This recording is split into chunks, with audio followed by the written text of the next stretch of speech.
Cool thing about being a creator now is we have so many options. And since I'm talking about that, yes, I just patted my hair. I really think that's why we lost CapCut and that's why we lost TikTok because we were having too many options. There was a little bit too much power going to the people. We were getting too big for our britches, like they like to say in the South, and I lived there for quite some time. That's what we were getting beside ourselves, and they had to go ahead and just. It's cold, guys. It's like 18 degrees here, so it's getting to me. My nose is starting to get a little sniffy. But yeah, I think that they just that didn't like that we were getting too powerful. We were connecting and communicating too much. There are a lot of people that hate this woke culture, but if you're not woke, what are you? Sleep. We were waking too many people up, and God forbid, we move the overall culture of America, and then of course, subsequently other nations to come away from patriarchal beliefs and standards. There was a little bit too much of that going on. So something had to happen to yank us back to the foundation of this place, which is what? Racism, which is sexism, which is all the other isms, ableism, which is what's it called? Xenophobia, which is can't think of the word right now, but the people who can't stand people who are on a sexual spectrum that is not what they think is normal. What's that word, you guys? The word is totally escaping me right now. Put it in the comment now or later, and I'll be like, that's what it is. Why that homophobia? That's the word I was looking for. Let me do a little check and make sure. Okay, it does sound better with this microphone. I'll keep rocking with it. So what we are going to do right now is we are going to watch this video at the same time. I cheated a little bit, but then I didn't cheat. I listened to it earlier, and I got close to the halfway mark, and I said, "Oh, let me just stop this because there's so much I want to say about it. So let me just say it. Let's have a conversation together with with my people that rock with Darlene Nikki." So the video title is called "19 Years of Marriage Down the Drain." You saw my title. You know what we're about to do.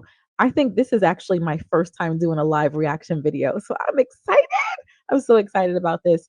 Before I get into the video, I'll say this: you're rocking with your girl, Darlene Nikki. I am 41 years old, full-time worker and full-time aviation safety professional and proud mother of 4 children, ages as of this year, 10 to 20, third grade to college sophomore. I am proud to be a woman of the wall, as they say, hit the wall. I'm doing push-ups off that hoe, baby. Okay.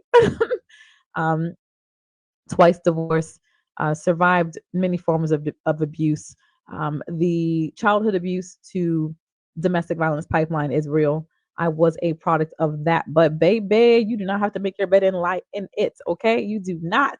Whatever your situation is, I am a living testimony that Ali Cole says, hold on, wait a minute. I thought CatCut came back as well as TikTok. I have my daughters look up because all three of us are aspiring content creators. So that is what they usually use. I'm still playing around with it. Hey, Ali, first of all, hey, to you and your girls. Go for it, girl. Let me know your pages so I will be happy to follow and support.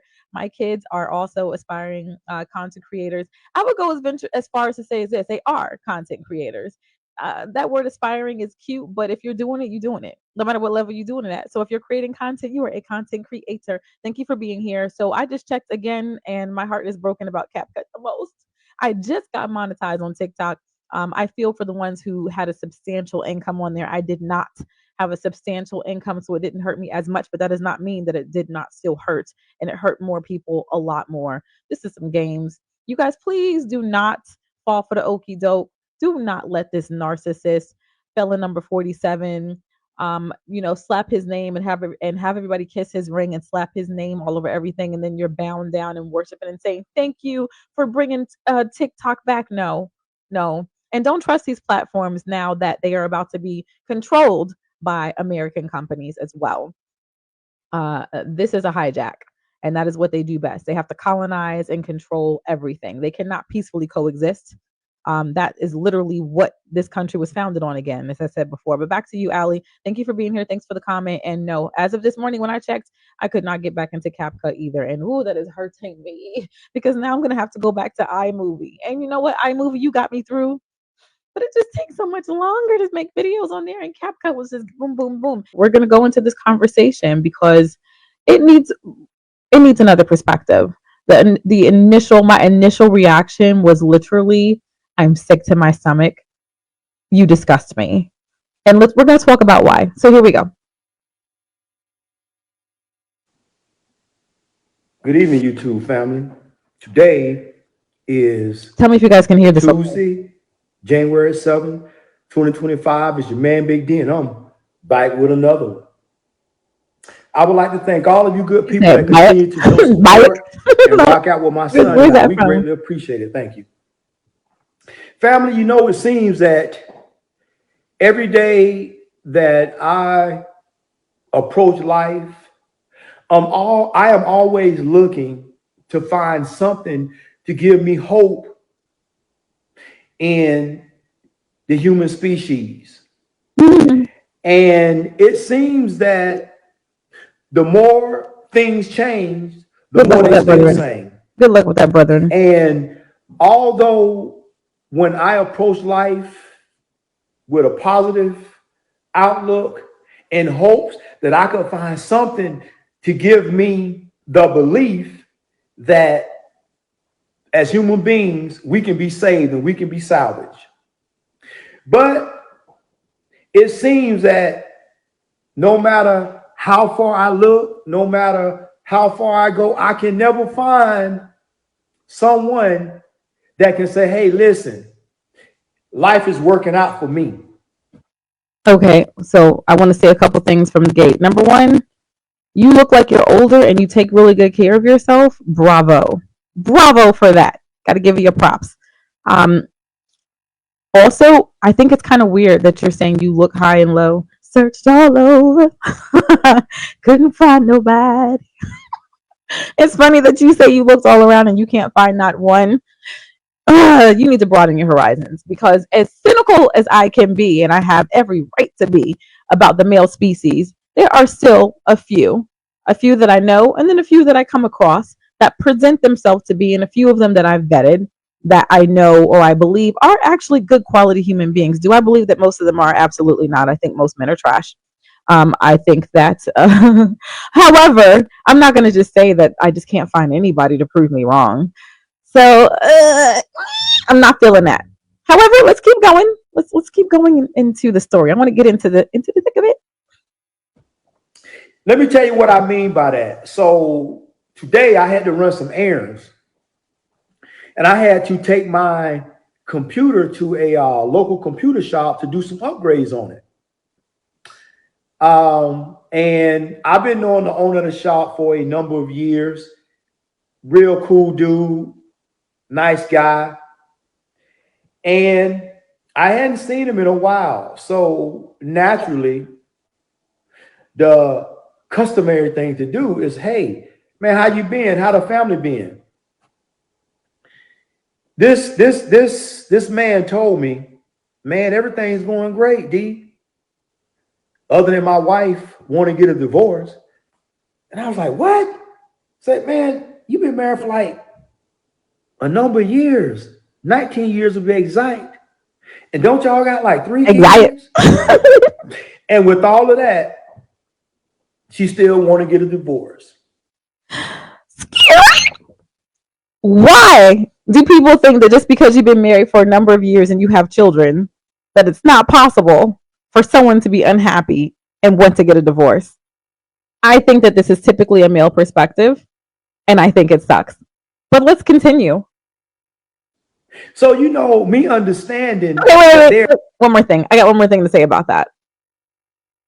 I think that oftentimes men think that just because they have tied you down and oftentimes baby trapped you, although they try to accuse us of baby trapping, whatever, that's typically projecting, which is what they do.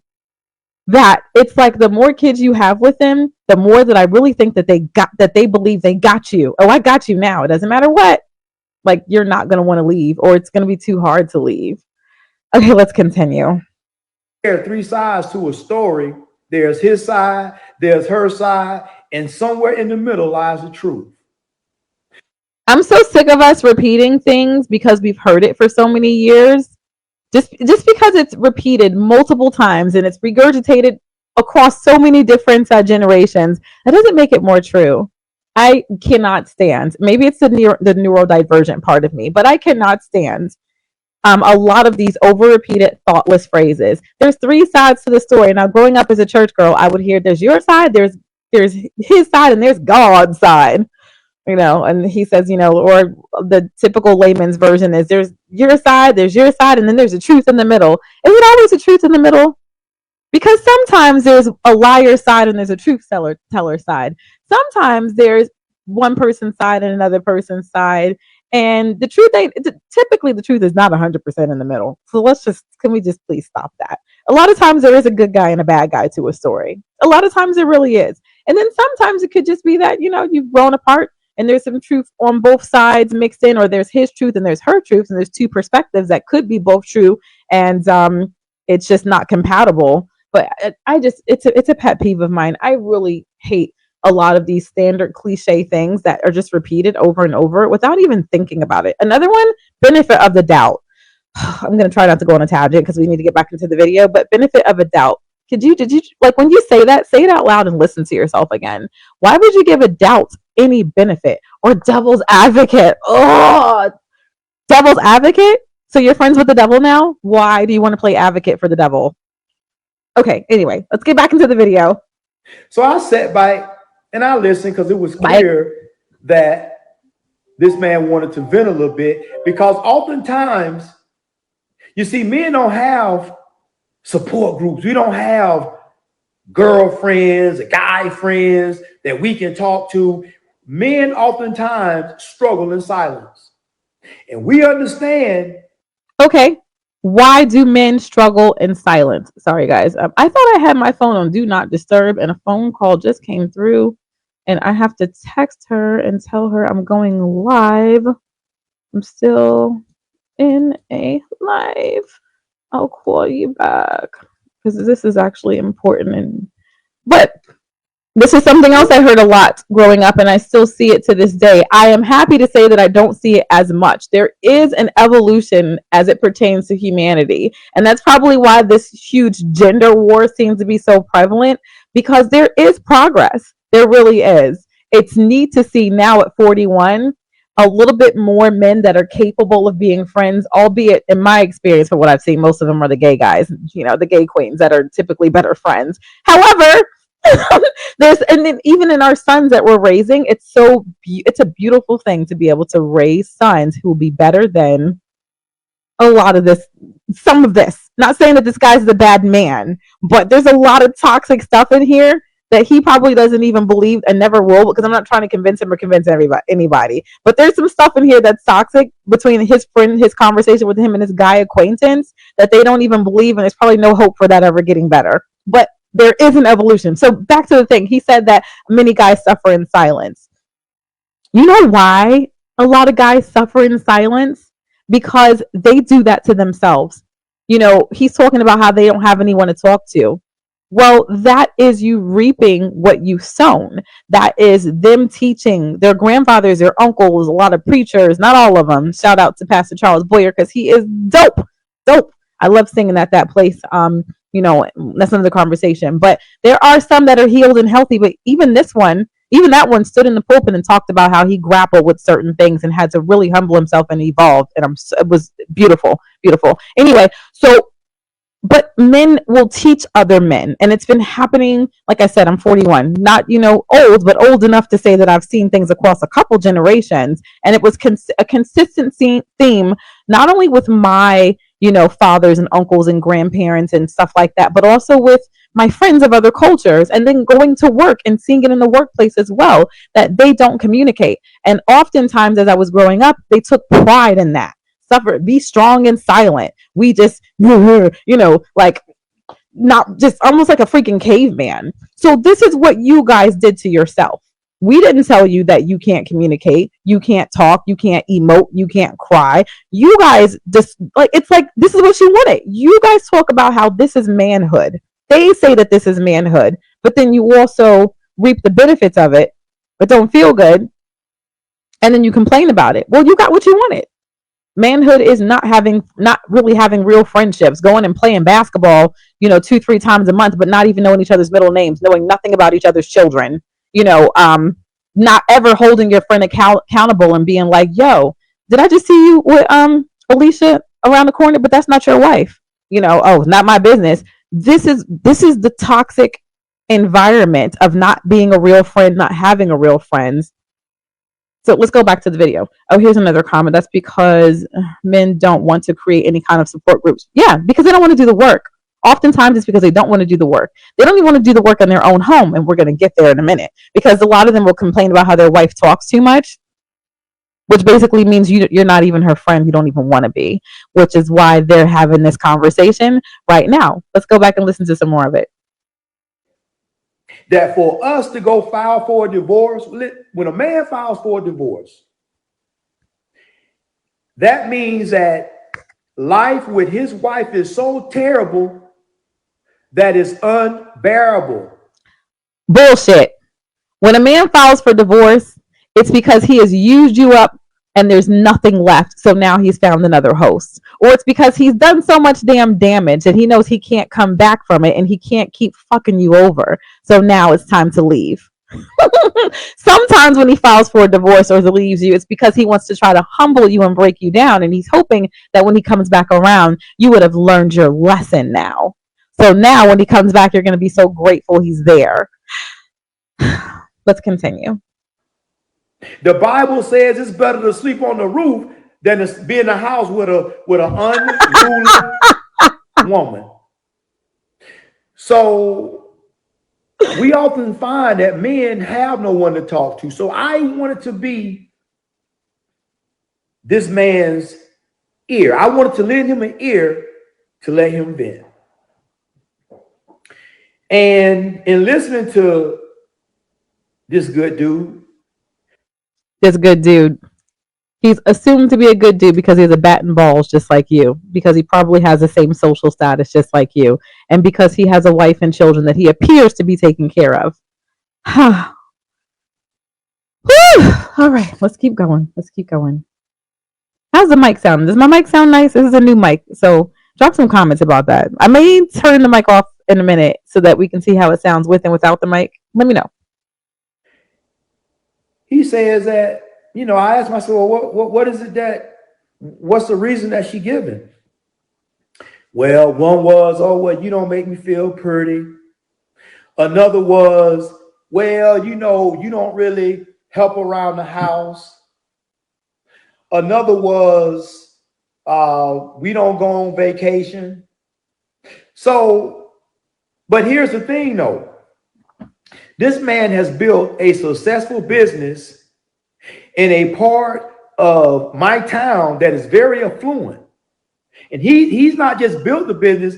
His business is he founded the business, he nurtured the business, and he has grown the business, and the business is thriving. So the fact that he don't do anything around the house, well, what does that mean? Laundry, why, cook, clean, cut the grass. Well, that wasn't the case because realistically, he taking care, the bills, he taking care of all the things that a man needs to do as part of. Okay, so the question was, why does she want a divorce? And she said, because you don't make me feel pretty. She said, because we don't take vacations together. Remember that part, that we don't take vacations together. And so she's saying that she wants a divorce because her needs are not being met. And what's the first thing that this XY did? The both of them trivialize her needs and then talk about, well, I built this business. So basically, and this is what they do. This should be good enough. Whatever I want to do and whatever I provide you should be good enough. Damn, whatever is important to you. And then he goes on to talk about, as if we don't know that it takes a lot of blood, sweat, and tears, a lot of time and effort to build a business. Sure. So why is it that women can be a CEO, can be a wife, can be a mother, and can balance and find a way to balance things. But it seems like XYs can only do one thing well. And then if you say, I want you to do something better, you're basically gaslit. And then they always, after all I've done for you, I built this business for you, I did this for you, I did that for you, as if that's supposed to be enough. And as if when you say that other needs need to be met, how dare you? Because that's essentially what him and his friend are saying here. I put you in a nice house and I built a nice business. What are you complaining for? Now you want to leave me? A relationship is supposed to be mutually beneficial. It's possible to have your own separate ideas and goals, and you should, because you're two separate human beings. But if you decide you want to be in a relationship, that means you're also deciding to contribute to that relationship and to make sure that that you understand the expectations and needs of your partner, and that you have the capacity to also do that. There is nothing wrong with wanting to still feel like you're desired by your partner. As a matter of fact, oh my God, I can't tell you how many men in my life have come to me and tried to get free therapy out of me, complaining about how, they're going to leave their woman because they don't feel like they want them anymore or something, or whatever. But this is happening here, and it's on the flip side, and they're trying to trivialize it and make it look like she's the bad guy. So there's something happening to where she doesn't feel desired. Obviously, if she married him, that means there was at some point that she did feel desired by him. She doesn't anymore. So, but let's keep going. Let's keep going. Oh, and then he also said he's doing all the things that a man is supposed to do. And if you listened a minute ago, he started to really try to kick down on and punch down on kin keeping. So kin keeping is all of the unpaid labor that he probably couldn't afford to do if he paid someone to do the job she's doing. So let's stop for a moment and just give the honor where it goes when it comes to women who are homemakers, because that is a full-time job on top of full-time job. So far, I've heard that this woman is a mother. We're about to hear that she's also as a healthcare worker. That's coming up. So she's a full-time professional worker, essential worker. She is a mother and she is a wife. And admittedly, according to what he's saying right now, she's the one that's doing the cooking, the cleaning. If you hired someone, oh, I can tell you, here in Jersey, like I said, I'm a single mother of four, full-time worker, full-time aviation worker, and a mompreneur. Obviously, content creation. I do some singing and stuff. I need help. I'm doing all this by myself. And even when I was married, y'all, I was still doing it by myself. But I started looking around to hire a full-time help. And then I thought, well, if I do full-time live-in help and convert one of the bedrooms, then perhaps that can save me some money. Honey, it starts at, and I mean, that's for a moderate person who is probably just really giving me a discount. To get a full-time worker in my home that would, full-time clean the house and full-time, prepare meals and things like that when I'm working full-time as well, it would cost me $50,000 to $60,000. Now I know a lot of people say go hire a foreigner and all this other stuff, and I have a problem with that to a degree. Yes, they'd be grateful for anything, but that does not mean because you get an undocumented worker that you're supposed to try to have them in indentured servants and pay them pennies. So if I wanted to do it the right way, so are you paying your wife $50,000 to $60,000, and that's on the cheap end, to do the kin keeping job that she's doing? Because it's a job to be a wife and a homemaker and a mother. Okay. So she's doing all that. And usually he's gotten help from the wife to exactly whatever business that it is that he built. Like most businesses up in here, you got your wife and your work wife. Argue with your mama about that, okay? Argue with your bald-headed mama that made you the troll that you probably are if you don't like what I'm saying. Hey ladies, I'm here to introduce you to legal empowerment through Legal Shield and ID Shield. Did you know that with your membership, you get a free will and estate plan? That's right. Protect your future with legal protection at your fingertips. Whether you need a lawyer, want to protect your identity, or just want peace of mind, Legal Shield has you covered. As Black women, we know the importance of protecting ourselves and our families, and having the right legal support is essential. And it's not just about protection. Legal empowerment is also a great opportunity to build additional income. I'm looking for ambitious women to join Ladies of Justice, a community of powerful women making a difference. Join today and take control of your future. Contact me now and let's make sure you're covered, legally and financially.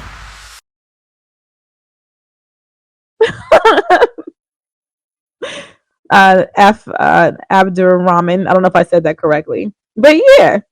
So let's keep going. Of his requirement of being a real man and a husband. And not only that,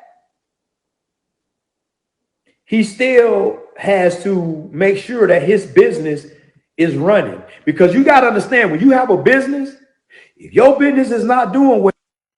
Okay, I'm about to cut him off, and I'll let it play in a minute, but I'm not trying to hear this yang yang. Where's your MBA, sir? Do you have an MBA? What company are you a CEO of? Now, I am a business owner, and I was raised by business owners. I was raised by generations of them. Now, obviously, I'm not a rich one, but I will say that my little business definitely helped me when my last husband abandoned me and refused to give me child support and also refused to divorce me. And I had to be reliant on food stamps and other things like that. It was my little business that paid for my kids' diapers, my food, and everything else. So I know a little bit about business survival. And I know one thing, that if you're doing it right, your business is not relying on you to be there all the time. If you are building your business correctly, there are things, there's automations in place, and you build a business so that you don't have to live a life like the 9 to 5 people, so that you actually can afford to buy your time back. And if you're doing it right, then that means it's giving you more time to invest in your family and your home, which should still be number one. And if not, then don't be married. It's okay if your family and wife's not number one, then let them go. I ain't trying to hear this mess. Go ahead and continue, because I don't want to fast forward. Well, you don't eat. And if you don't eat, the bills don't get paid. And if the bills don't get paid, people sending letters to your house saying that if you don't pay the bill, we're going to foreclose on your house. If you don't pay your light bill, we're going to shut your lights off. Okay. If you don't pay your water bill, we're going to shut your water off. So this is so extra. This does not make you more valid. Who has a job that she works, and she works in the medical field, so I'm not going to go too much into it, but she made good money. So what I'm hearing is that she is a medical professional, which means that she also has a demanding career, and she still somehow wants more time and attention, because she said we didn't go on vacations. That means she actually wants more intimate time with her spouse. And if she is ready for a divorce, that means that she has been voicing these concerns for quite some time, because it is not in our nature to be like men and quit when things get hard. We actually, because we are community builders, we are the leaders, we are the teachers, we are the healers and all that stuff. So when we have problems, we actually want to solve them, and oftentimes we're a lot more long suffering than we should be. So what I'm hearing and seeing is that this is something that she has wanted. She actually wanted more connection, and she wanted something for a while. And now she's tired of waiting on it. Never mind. I'm going to give you what you want. You don't want to give me this. So I am going to give you what you want, because it ain't over here. All right, deuces. That's what I'm hearing. Let's keep going now. But even with that, still not enough for her. So as I went on to listen. No, it's not enough. And ladies, don't let any more ex-wives to try to play with your mind and say, after all I've done for you, this is not enough. If it's not enough, guess what? The answer is no. Stand 10 toes down in that. No, it's not enough. It's not. And it's okay to say that, especially to my dark-skinned, unambiguous girlies. It is okay to stand on that shit and say, no, it's not enough. I want more. You are allowed to want more. And if they value their relationship with you, and if they want whatever it is that you two say you want together, guess what? Just like in our friendships, just like when we go to work, there comes a point. There's a band that I was working with for several years. And I said to them, hey, we've been rocking together for a while. I've been getting paid this rate. That's been nice. But I've helped with the social media. I know that you have me up front for a reason. So you're getting more value out of me. I do this, I do that. When certain things don't go right, I'm a team player. You ask me to do, letter writing and other administrative stuff, and sometimes I'll charge you some coins or whatever, but I'm giving more value and I want more from you. So it's either going to be like, I'm going to pay you more money or I'm not. Now, I had a band back in the day that said no, and I said deuces, bye-bye. And they ain't never had another one as good as me. But the last one I talked to, guess what he said? All right, how much more do you want?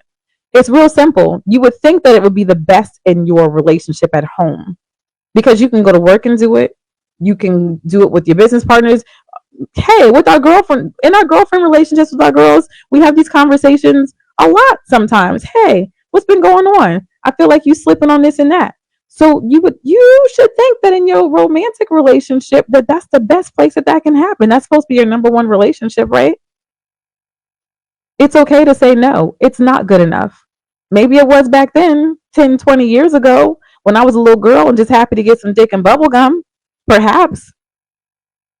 But you rocking with a full grown woman now. It's not enough. It's not enough. And then let them do what they do. But don't ever let somebody try to make you believe that you are wrong for wanting more or wanting better, wanting evolution, because we either change or we die. Everybody changes or dies. Everything grows or it dies. It's going to go up or it's going to go down, one or the other. All right, let's keep going. I also discovered that when this woman is off, his wife, instead of her spending time with her husband and their children, she out running the streets with her single girlfriends. Instead of being at home and being a productive wife, she running the streets with her single girlfriend. So you don't think that's got you don't think that has a little bit to do with it, ma'am? The fact that you've been married for 19 years, the fact that you're the only one in the group that's married. But I can tell you what happened, like I told him. First of all, whether your girlfriends are single or not, one assumption that I can make that is likely true is that these little girlfriends, these little single girlfriends, have probably been her friends for her whole life. Because remember, we actually have friends. We actually cultivate relationships. It's XYs that don't. So I'm also hearing that she has the capability of having a career, investing in her career, keeping it healthy, having a home and a marriage, taking care of that home, because we haven't heard that she's a bad housekeeper. We just heard, her work of being a kin keeper and a housekeeper belittled. And let's talk about kin keeping and housekeeping. It's not just keeping the house clean. It's also typically being the one to schedule everything for that home. It's also managing everybody's health care, because typically ex-wives do not care about their own health care, which is why they're usually the ones who need a nurse in the purse later on in life. And have worse outcomes when it comes to health and things like that as well. So what I'm hearing is Allie Cole preach DM bubblegum.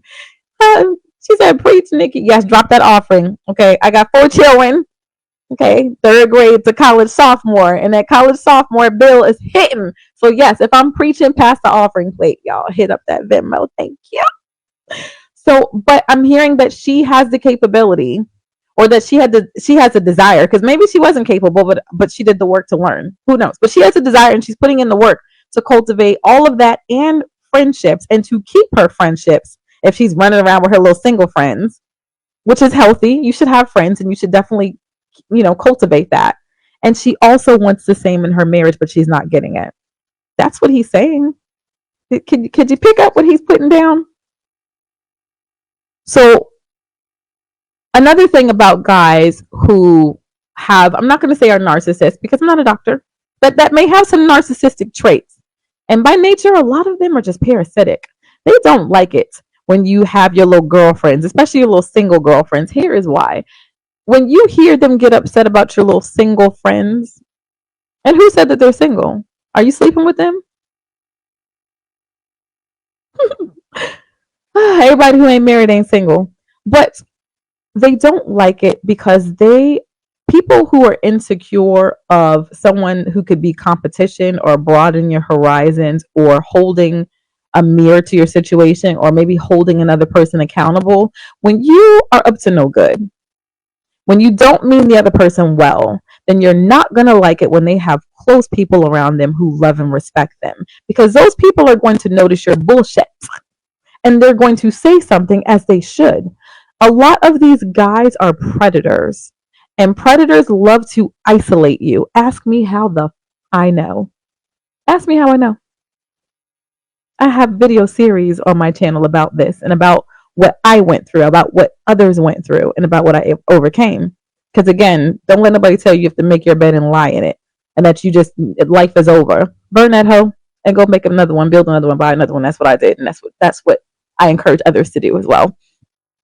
But there's this vitriol about running around with your little girlfriends as if somehow keeping your relationships with other women who love and respect you as you should is a challenge to your marriage. It's only a challenge to bad marriages.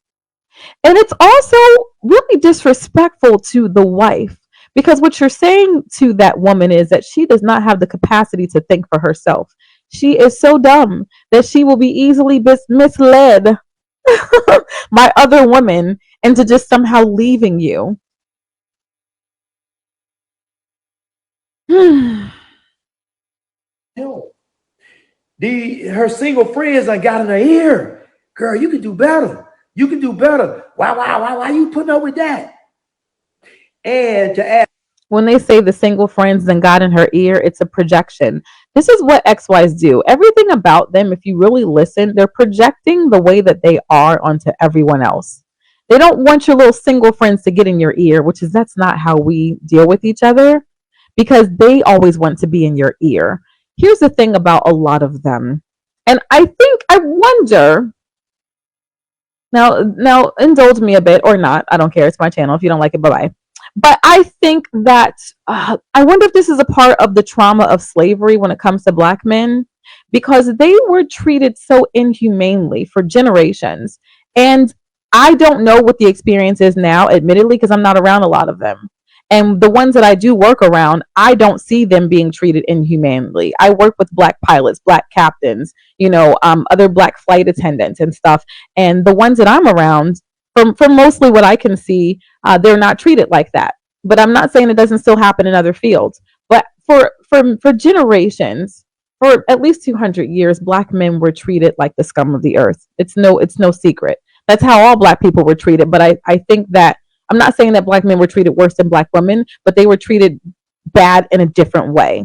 And their voice didn't matter. And they took away their ability to be able to protect and defend their home, their wives, some really traumatic things. And the body keeps the score. And I really do believe that trauma gets passed down in our body, in our spirits, and our psyche. And it takes a while to overcome, because there's something that I think I see more in Black men than others when it comes to this right here. And them always saying some other girl in your ear, because I still feel like they're still trying to get the last word. And they have to try to dominate everything because they haven't been able to dominate outside of their home.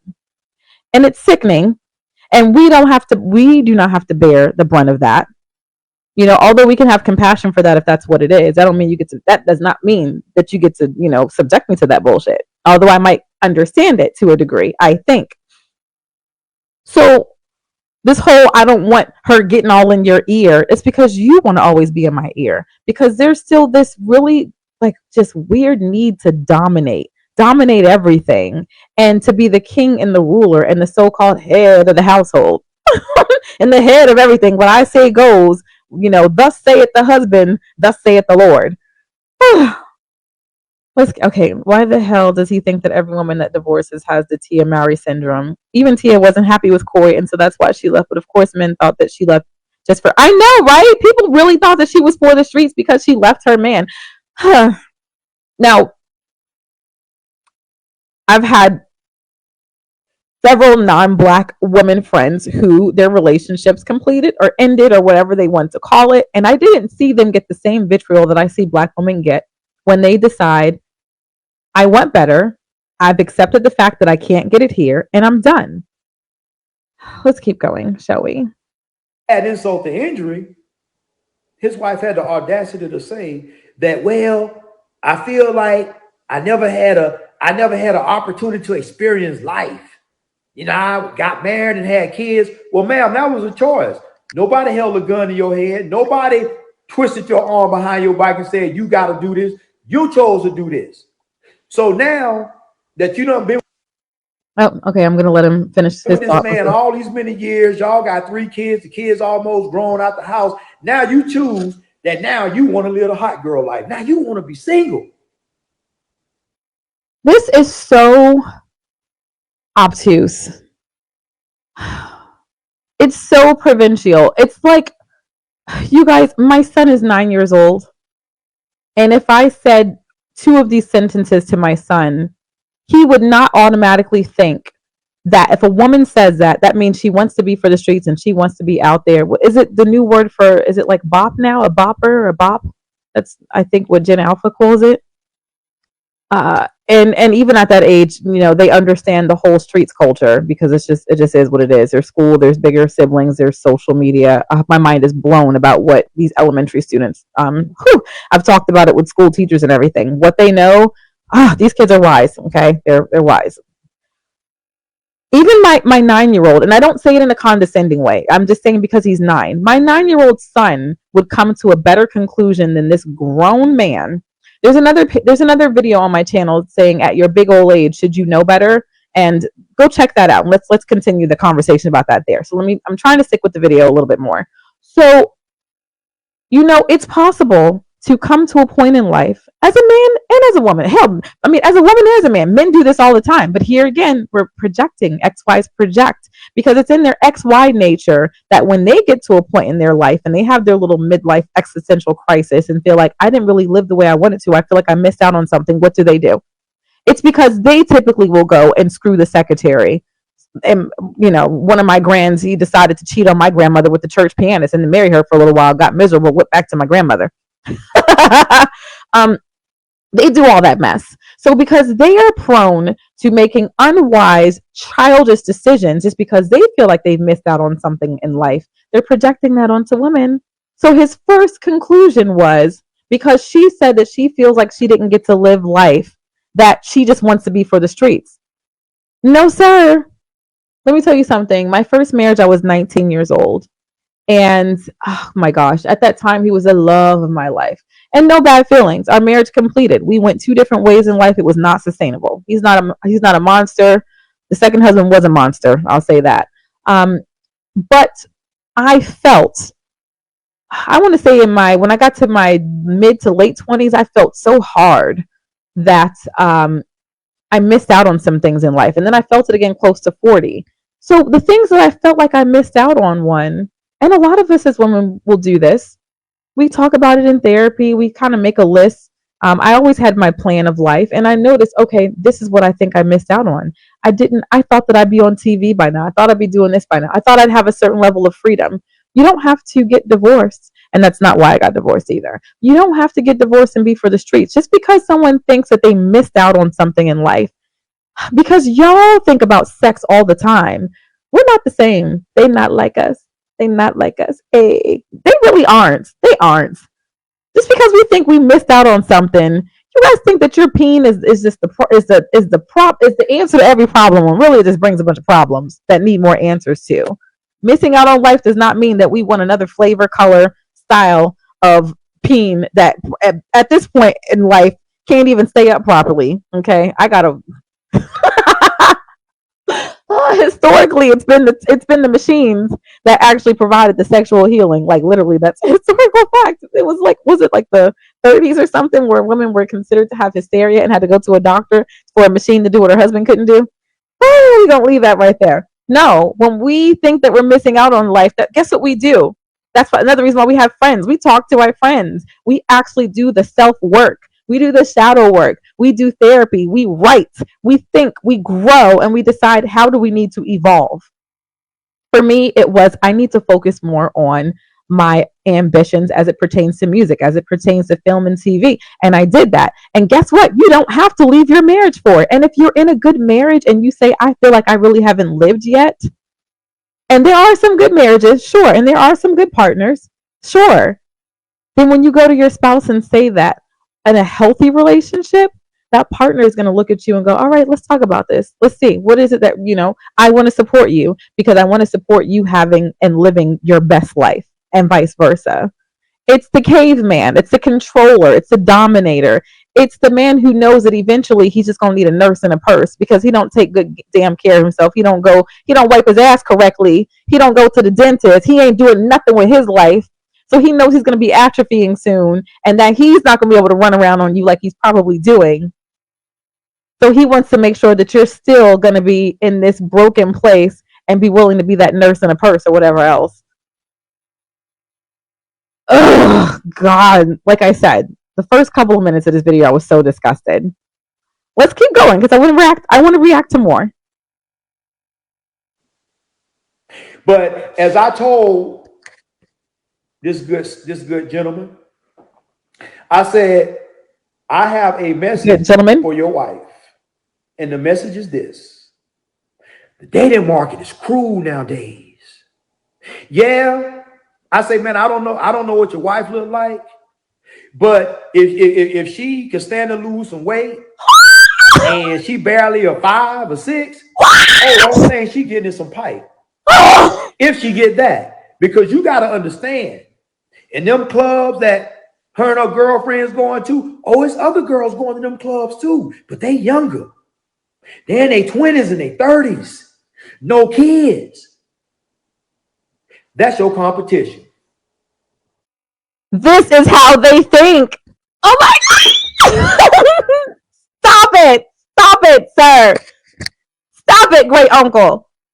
These boomers are out of control. And this is the mentality that they pass on to the next and the next and the next. And this is the reason why the dating pool ain't shit. And a lot of us, sir, are not leaving our men to go back to another one that's the same. Why the fuck would we want to do that? Stop. There's a lot of us that are done altogether. I am one of them. I've been celibate for a year and a couple of months, and I don't miss it at all. As a matter of fact, you see how good I look?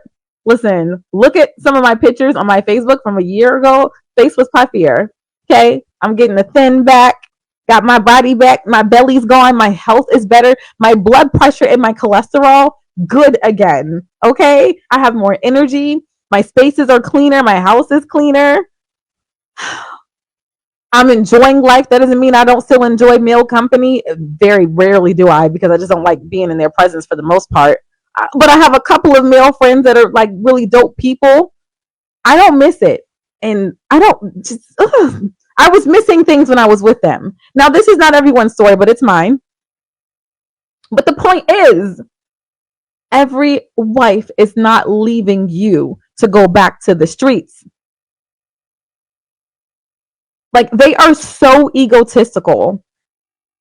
It's like whatever juices are flowing through that phallus goes through their mind and controls everything. They really think that because they're leaving, that they have nothing to do with it. They cannot, they call us delusional, but once again, everything that they are, they project it onto us. They are so delusional that they refuse to accept the fact that she left because you suck.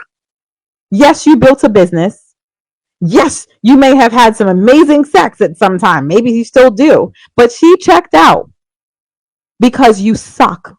And she tried to communicate this to you, but you are so egotistical because you're always right, that you tried to force her into accepting whatever you're willing to give her instead of actually being a friend, listening, communicating. You refuse to allow the relationship to be reciprocal. Imagine that. He just sat here and talked about, is she fat? Is she this? Is she that? They're your competition. We don't treat each other like that. Even as little girls, when we meet our friends, what do we say? Hi, my name is Katie, and I love such and such and this and that. And we try to find things in common, and we start building and playing together. What do? They don't even say their name. They walk up to each other and go, my truck is bigger than yours. Well, my dad does this. Everything is a competition with them. And they teach each other and they reinforce this. And they're trying so hard to get it to be like that for us. No, there's no other woman that's your competition. And just because you're leaving doesn't mean you're going to the club. Who evolves just to go back and do that? That's because that's what y'all do. That's because when we leave you, that's what you're going to do, is go back to the club again with your balding ass, having to wear a hat and some other stuff, trying to fit in with your soft middle section, trying to lie to some young chick. It's because that's what you guys do. All right, we're going to get through this video. We're going to get through it. And this dream that her girlfriends has sold her convinced her to throw away her marriage on some BS. I guarantee you, the chicken's going to come home to roost. Because when she get out there and finally get her little divorce and find that it ain't nobody out there but some Little divorce. There's nothing little about a divorce. Going through a divorce is it's literally like going through a death, a tragic death. Because when you decide to get married, here's the thing again. I don't think that ex-wives really care about what they're doing when they decide to get married. It's sacred. They're just jumping in it for a lot of times for their own selfish reasons. Which is why when it ends, they act like they're so surprised. Because they don't think. They don't think and they don't listen. Which is another reason why I hate when I get my grocery deliveries done, any delivery by an ex-wife. But that's a whole, because they really don't think and they don't listen. When you have to go through a divorce, you are, from a spiritual perspective, if you understand or believe any of that, or even if you don't, if you go into a marriage and you're a spiritual person, or any religious person, you are submitting yourself to this ideal that you are you are actually joining together as one person. And there's like a whole symbolic thing of two flesh becoming one, and the whole act of sex is supposed to represent that. It's other things too, of course. It can be recreational and fun and all that stuff too. So from a spiritual perspective, when you decide to divorce, or when someone divorces you, it's like it's like those two fleshes separating, like ripping apart. From emotional, financial, and everything else, it's a loss in a way. And even if you're the one who initiated the divorce for your own reasons, it's you having to accept the fact that this was supposed to be something that was like a lifelong commitment. It was supposed to be something good for you. And God forbid you have children, because it's hurting everybody except for the one who don't give a shit typically. They will hurt later on when they realize what they lost, some of them. So no, there's nothing little about your little divorce. It's not little. And again, this is their typical behavior of belittling everything about the woman and her desires and her needs and her perspective.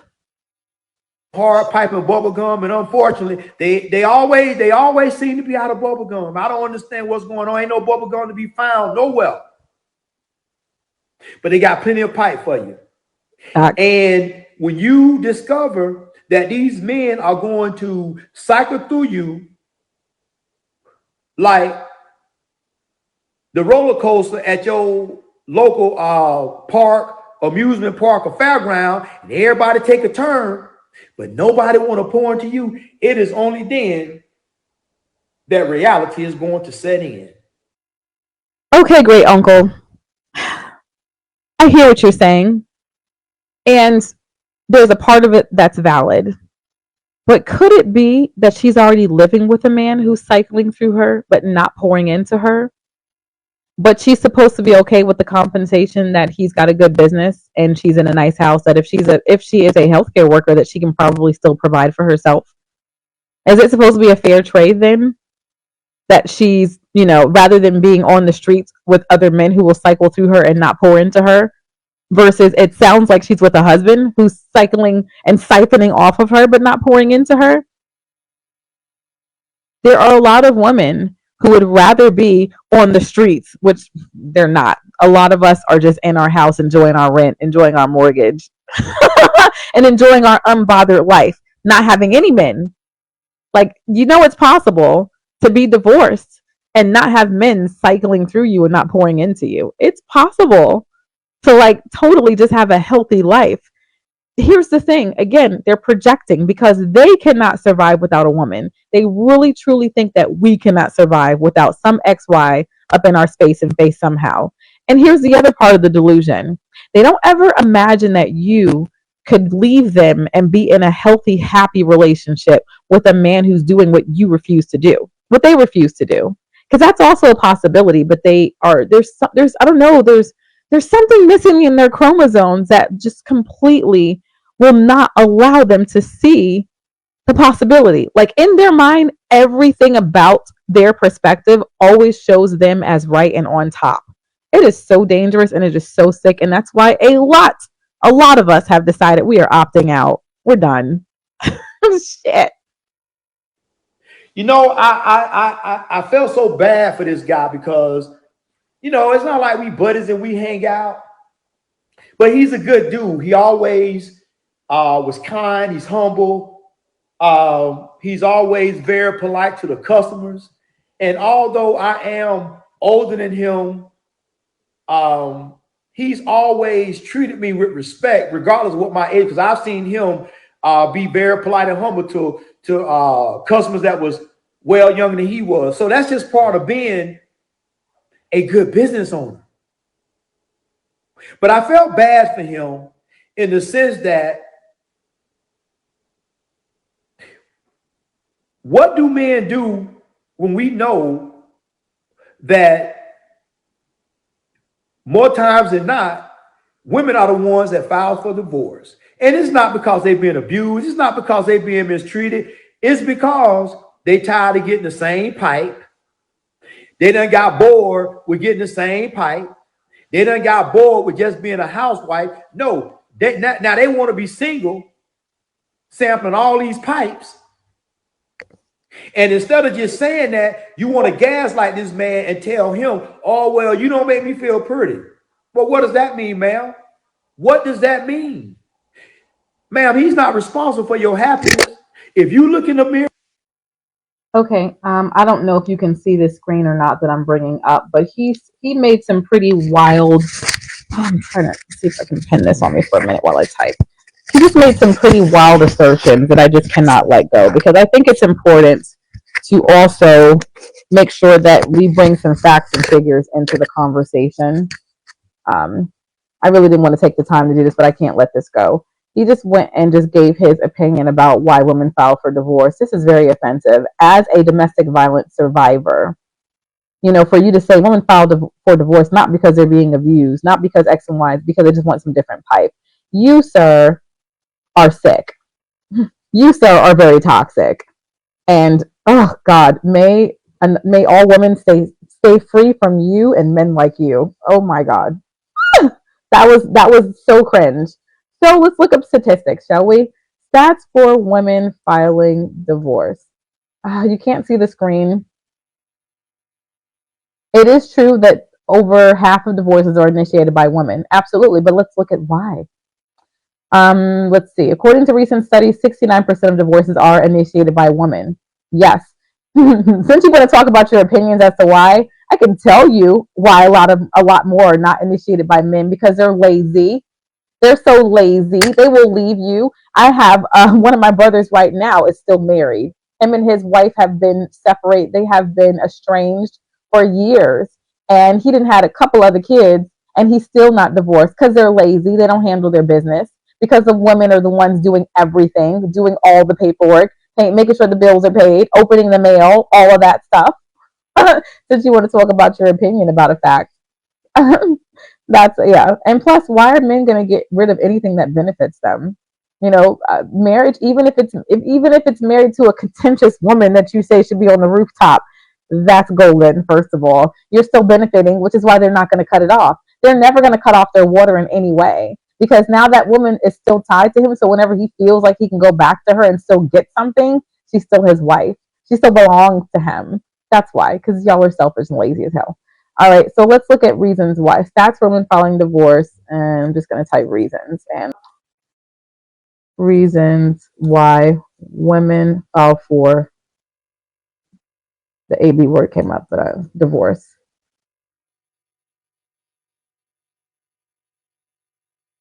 I see common reasons, but I want them to be ranked in like the number one reason, number two reasons.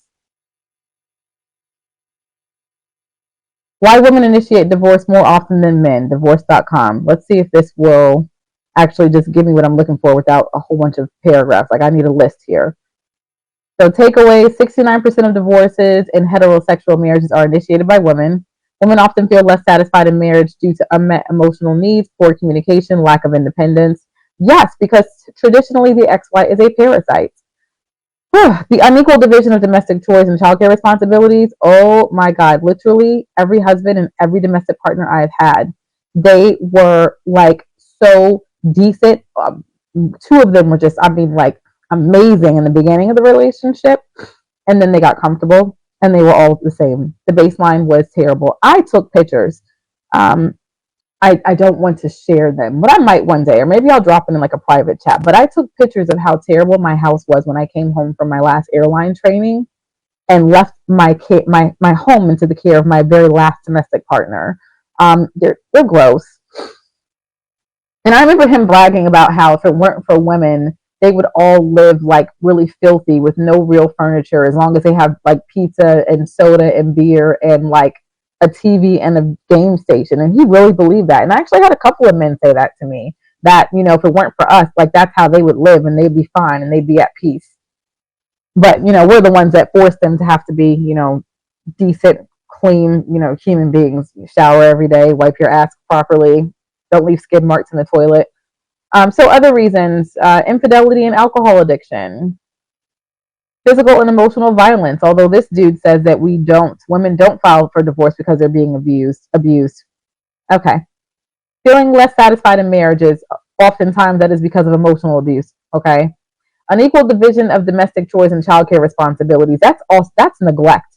And neglect is also a form of abuse. And there is a term, married single mother. I used to get so angry at my mother because she used to say to me, for years, I was a married single mother. I'm the one that did all the work raising you. And I would get so angry with her because I was a newly single mother and I felt offended. But then I started to look back at my experiences with both the husbands and I'm like, oh my God, I did all the work. I was a married single mother. Yeah, it's a thing. And neglect, that's neglect. Okay. If you don't, just like this guy, he belittled the contributions of the wife in the house and talked about how, you know, because he's out building a business, I guess that makes him think that, excuse me, y'all, it's 18 degrees and my nose is so stuffy.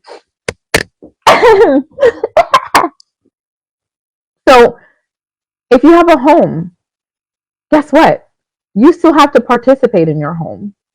I got so tired of telling partners and even the last partner that, like, literally just tired of it. If you have a home, you must participate in your home. It is not up to just the woman. That's not a woman's work. It's not a woman's job to keep the house together. It is both of your houses. So if you're not participating in your home, if you're not participating in actually being a parent to children that you made, to actually contributing to and keeping up and being a good steward of your home, then guess what? That's neglect. And neglect is also ding, ding, ding. It's abuse. It is. Abuse basically just means abnormal use.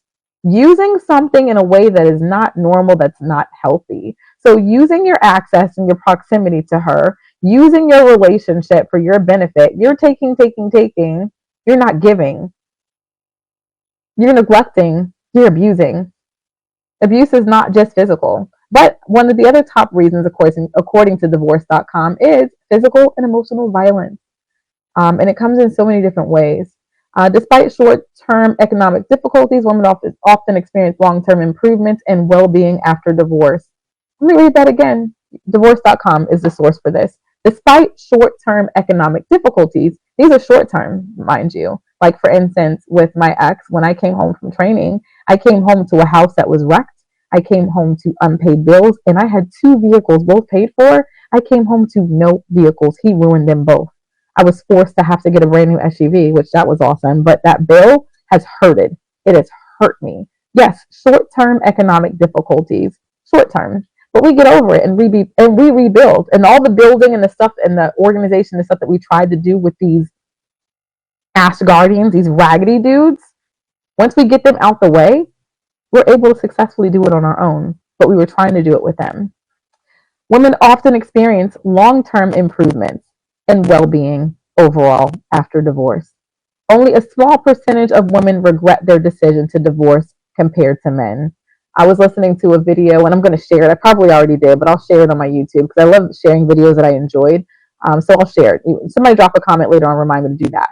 But the video was basically stating how it was asking men. It was a Reddit, and someone was reading the Reddit saying men who left their wife for the other woman, how did it turn out?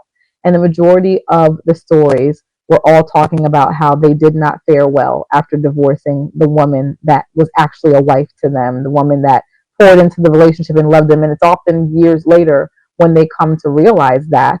And it's typically when they're just too tired to keep doing the fuckery that they've been doing. I've seen this in my own life. Again, I grew up in the ministry, so I grew up hearing and being around so many people's stories and human nature. Oh my God, no matter what region of the world I was in. A lot of these stories were the same. And oftentimes, and it's sad, but oftentimes going to sing in nursing homes and things like that, I've been in music ministry all my life.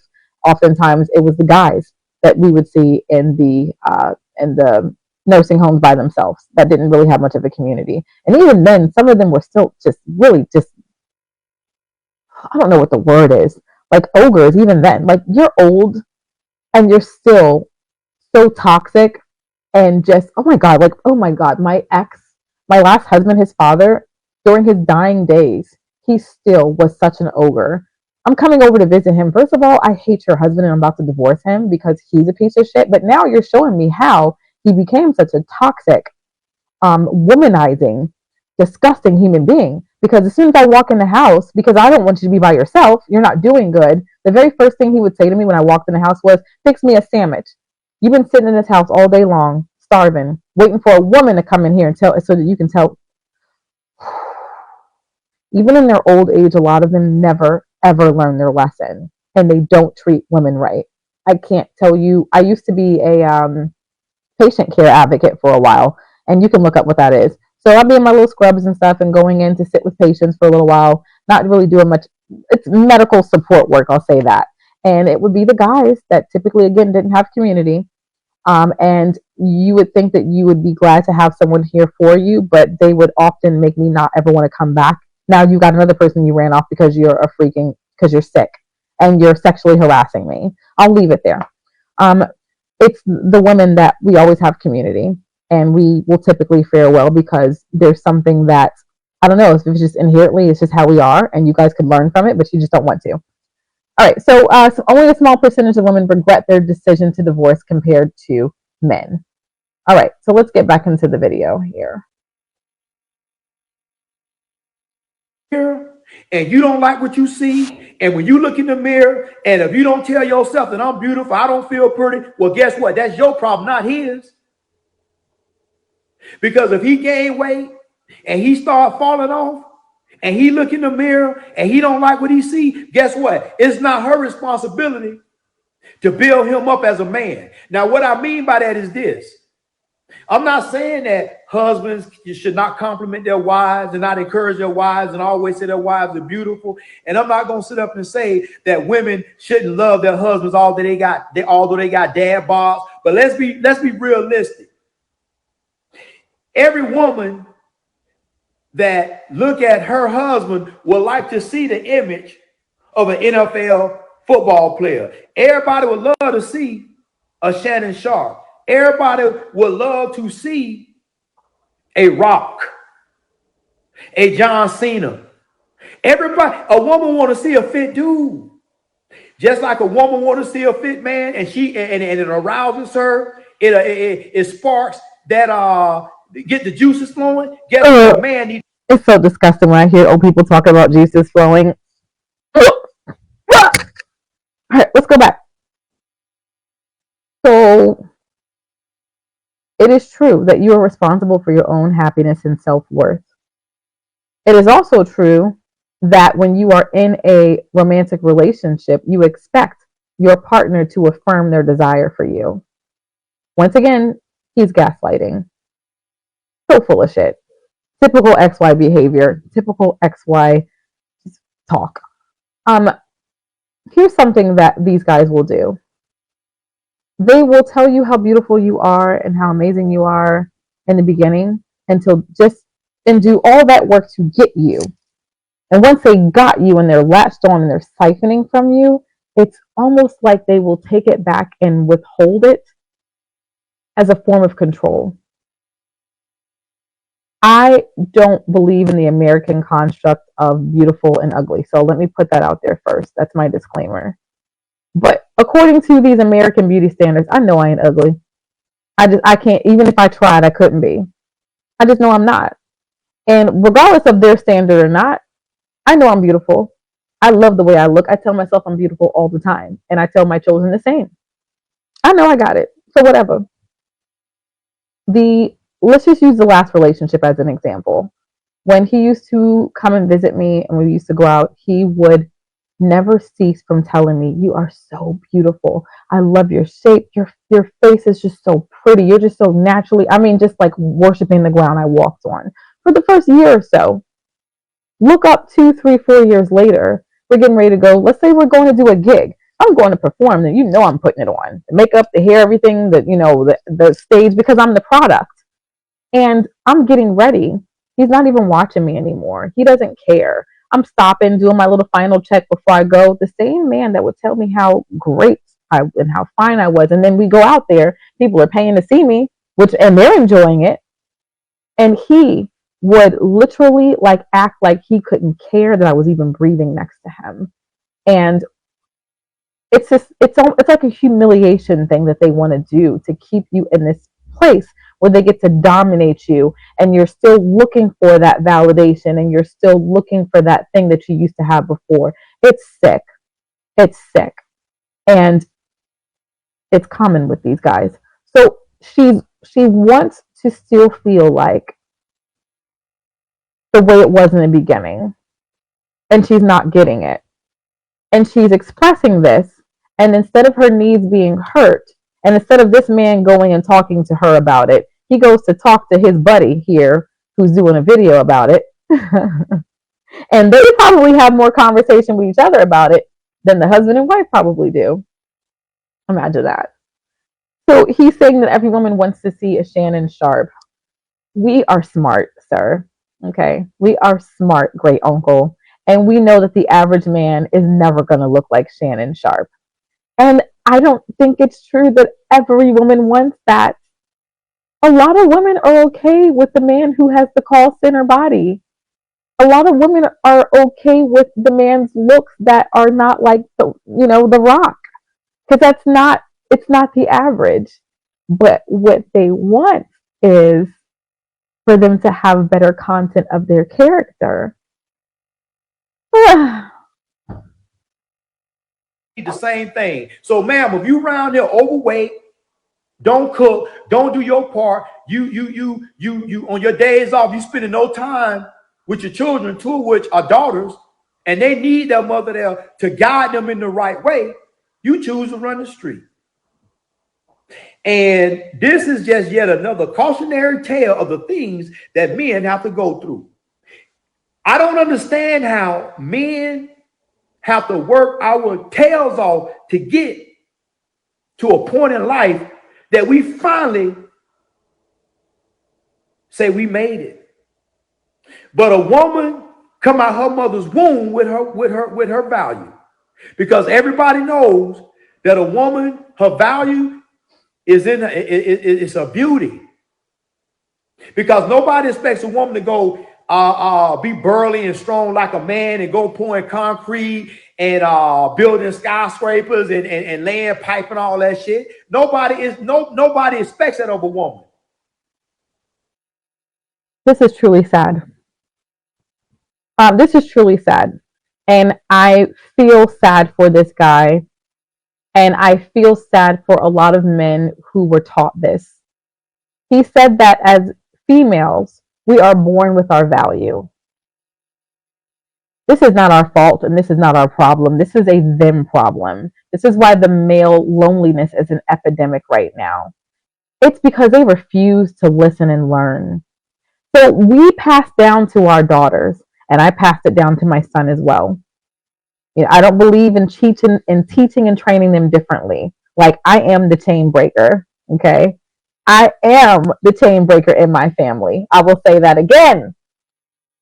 Them generational curses stop with me. Glory! But we teach our daughters from the day that they are born that you have intrinsic value, that you are valuable. And what I think he's saying is that guys are not doing the same. So you're angry at something, and you're angry at this construct that we did not build. We did not tell you that you are not valuable unless you are laying bricks or laying pipes or whatever else he said. We didn't tell you that. You guys told yourself that. Here's something else that is also sad and toxic. He said that our value is in our beauty, and that is not true. because the beauty that he's talking about is fleeting, and it's very selfish, and it's what they think they get to define. And in that sense, it's not true. It's not true. Our value is in who we are. Now, we can say that it's true that our value is in our beauty. By other definitions, the beauty of us being a human being, the beauty of whatever our individual gifts are, what our passion is in this world, what our drive is. We can say it like that, but that's not how he means it. So I'm like, no, not having it. You know, we all as human beings, male and female, we all come into this world, I believe, beautiful and with value. And we all come into this world. If you are a spiritual person, then I think it's safe to assume that you would agree with me that we all come into this world as a gift to humanity, and we all come into this world bringing gifts into this humanity. Everyone, male and female. I think the difference is that males typically don't do the work and have not been, I don't know, maybe not trained or accustomed to doing the work of discovering themselves, discovering their true value, being whole human beings on their own. Oftentimes, the violence and the vitriol that they are projecting on us, it's all about them. And if they would sit down with themselves and start doing some of their own work, healing, actually deciding to do the work on themselves, we wouldn't have to have so many of these conversations. We wouldn't have so many conversations in the wrong places as well. This is really sad what he's saying. I think, but let's keep going. Oh wait, I'm going to look at a couple of comments here. What did I miss? The rack girl said, "True, we came here to teach and learn." Yes, we did. We did. We bring balance to this place. Kay Scott said, "Elderly people are extremely valuable." Yes, they are. They have so many stories. They have so much wisdom. Like we don't have to learn things the hard way if we're blessed to have elderly people in our life. Now, you got some old fools, but even those old fools can teach you a lesson. Let me tell y'all something. My last husband, the cockroach X monster, and I'm saying it not really to be funny, but because literally he's like a cockroach. He just will never stop, never go away. You know how them roaches, no matter how many times you step on them, some of them just like super roaches. And I say hus monster because he was not a husband, he was a monster. He was a monster. He is not safe for me and my children ever. He's 21 years older than me. And I really thought that, okay, he's older, he's a man of God, he's God-fearing, he's a police officer, which means he's a man of valor. Who, my God, I learned the hard way. I did. Some people can be old and just old fools, and the only good lesson you can get from them is that they will show you how terrible life can be if you are a person who never learns and who refuses to evolve and learn. And that's the only, like I have, okay, let me get back to this. So I have a video series on my channel called Behind the Badge. You can learn more about that story there. So women are born with that. Women are born with that wealth. Men have to work their behinds off nearly half their lives building wealth. And many of us, by the time we reach the finish line, by the time we can even taste a few pieces of the fruit of our labor, we are up in age. This is really sad. It's really toxic. You don't have to work to prove your value. You show and you display your value in your work, in your personal work, the way that you work on yourself, the way that you work on your relationships with your family, the way that you work to contribute to the society around you.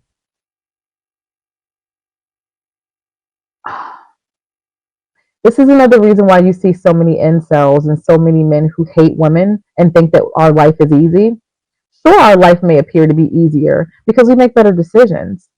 And they get 1 or 2 or 3 rejections, and then they decide to just completely go haywire on all humanity and on all women. Here's why some of those rejections happen. And here's the difference, too, between XX and XY. When we, as ladies knock on a door that doesn't get open for us, or go for something that for whatever reason we want it and we don't get it, oftentimes we don't go home and want to blow everything up and say, forget it, I'm taking my toys and going home. We want to learn, was this for me? Was this a door I should have even been knocking on? Is this in my purview? Was it something I did or said wrong? Was it something I did or said right and it just didn't resonate with whatever that was, or that person, or that opportunity? Is it something else I need to learn from this? When I decided to become a flight attendant, it took me a while because there was a language there that I had to learn. There was a lifestyle that I had to become accustomed to and be ready for. It took a couple of years of research because, and even then, I think there's only one airline that I applied to twice and didn't get. But after I did the work, after I did the research, after I took the time to go back and take the time to learn and prepare and everything else, get in shape, this and that, once I started taking those assessments and I started applying, every door opened to me because I did the work first. These XYs are so entitled. They are taught and they continue to teach each other that just because you have a bat and balls, that means you're entitled to it. So when they don't get it, they get full of rage and they make up their own scenarios and their own stories about stuff because they refuse to listen and learn. And it makes them very dangerous people. So a little bit of what I think shaped his narrative is that, I heard him say we don't get to taste the fruits of our labor. Well, what kind of fruits of your labor are you trying to go after? What kind of spoils of war do you think that you're supposed to have? Because oftentimes it's some bullshit and it's something that don't belong to you, something that probably don't want you. However, there are things out there, there are experiences and there are people and there are relationships that you could benefit from, but you don't want them. And you often don't value them because you're looking in the wrong place. You're looking and you're thinking through that one eye, through that little sphincter down there, from that phallic place that at this point in life may not even be working the way it's supposed to be working. Like, it's like that little thing leads you. And I say little because the average size in America is 5 to 6 inches. Okay. And that's whatever. It's little. It's little. Y'all, I'm officially a YouTube partner and I just launched memberships. Join my community for exclusive perks like behind the scenes content, custom badges, and shoutouts. Hit that join button and let's level up together because we're just getting started, baby.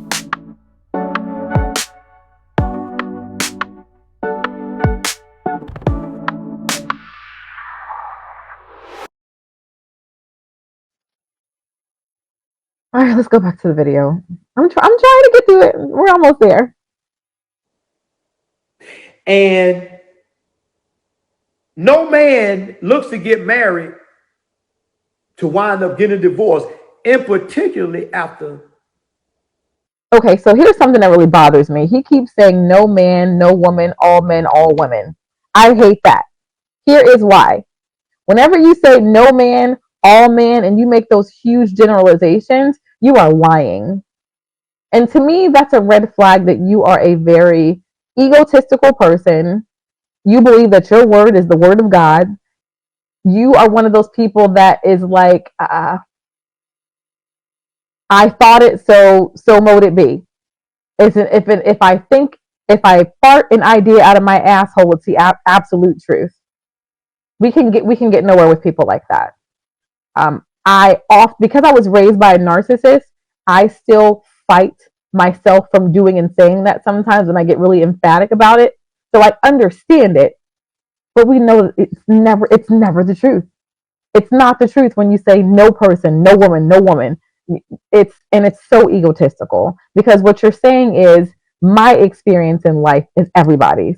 And the small slice of the world that I've been able to see, and I've been able to see quite a bit. I was born in Germany, lived in a couple countries. I'm a flight attendant now, so get to go all over and other cultures and stuff. A little bit. I'll continue to see more. However, even if I've gone to 20 countries and whatever, I still have not seen all of humanity. So it's not fair to say no woman, no man, all woman, all man. And so I still challenge myself to stop saying that because, again, I was raised by a narc, and I've got many years of saying that myself, and then also seeing the damage that it does to people when you communicate like that. 20 years, 19 years. So I felt bad for this man because now, we all know that when it comes down to family court, men don't fare well. We don't fare well. And my lies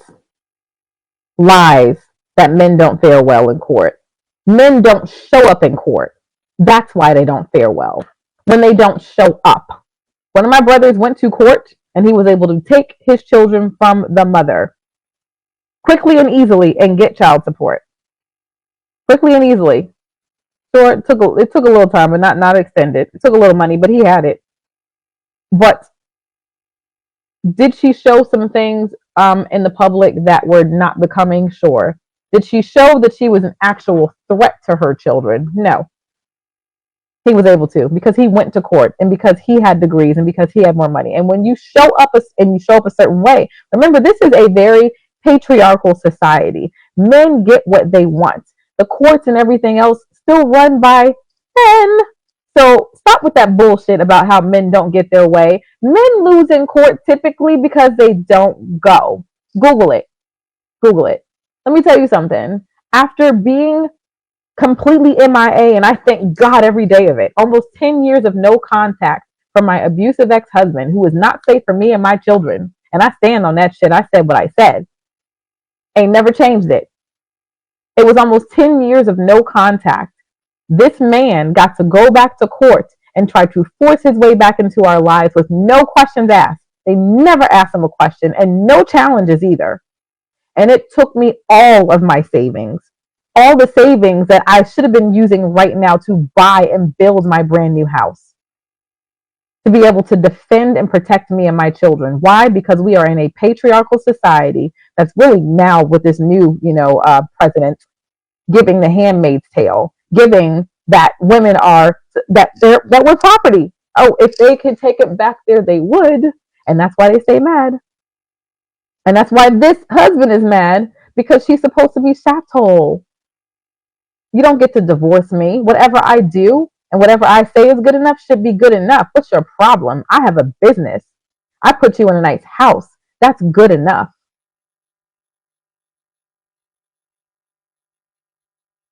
Natural instinct was, man, well, what about your business? Y'all got the nice house. I mean, is she gonna try to tamper with your business? Because I know she got a retirement. She got a nice. Is she gonna try to tamper with your business? Listen, how many girlies do you know who had it going on and had a life plan, and their man decided, oh, I want to try to do this and that, and they used their wife or their girlfriend's credit, they used her smarts, they used her resources. How many guys do you know that built a business off the backs of their woman? Is she gonna try to mess with your business? Listen, I bet you a Snickers bar. Oh, shoot. I bet you some Godiva chocolate, the chocolate fruit cups, okay? Send them my way, because I know I'm going to win.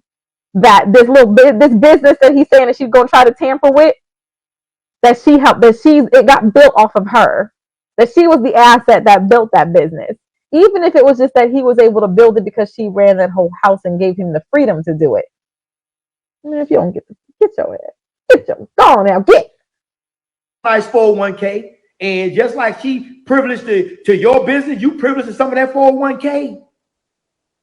But thank God she don't want to tamper with his business, because she don't want him messing with her 401k.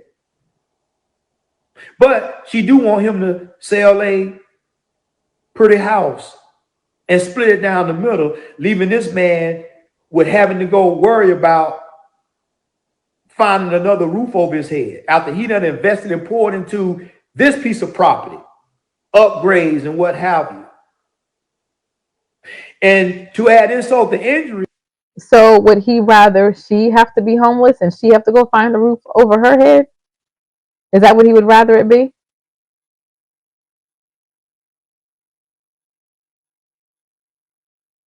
since we're talking about a woman's place and a man's place, he's supposed to be the provider, right? She's saying this now, but once she get in front of a judge, once she get with her attorney, all that may change. She may want some of the business and some palimony, meaning she wants some alimony and some child support. Okay, I just want to look up this word really quick. What does palimony mean? Am I tripping about something?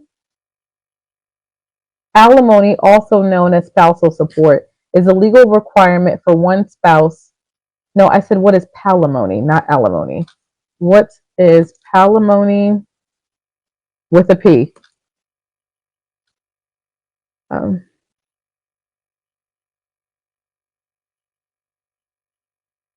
Okay, so maybe it just keeps giving me the same. So is palimony the same as alimony? Okay, so alimony versus palimony. Is there a difference here?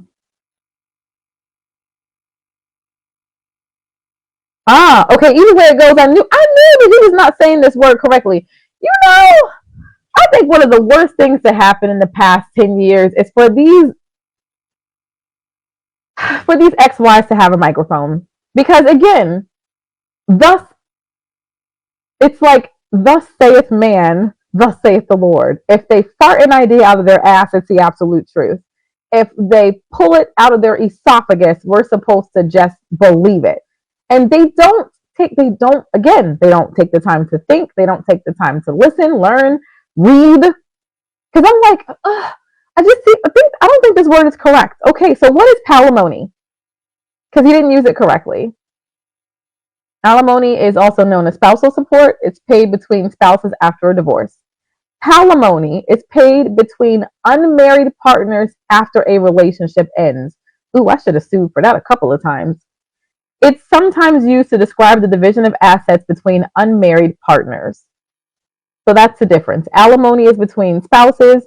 Palimony is between people who are unmarried partners. Both very legitimate things to ask for, because we know that when we get into these relationships, we are the source in so many ways. And when the relationships end, there is a certain type of suffering that is very unique to the women that built the house, that built the family, that did the kin keeping, that kept everything together. And the way that they have to rebuild is completely different.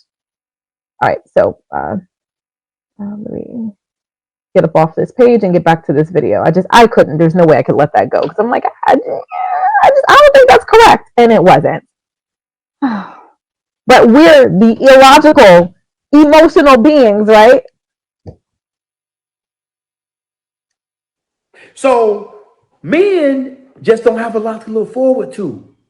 And it would be great to sit up and say, man, it'll be lovely to have a woman that's worth her salt, that got it together, that if I know I'm already at a decent, great place of wealth right now by myself, if I had a like-minded woman that could be led, oh my God, the things that we can accomplish.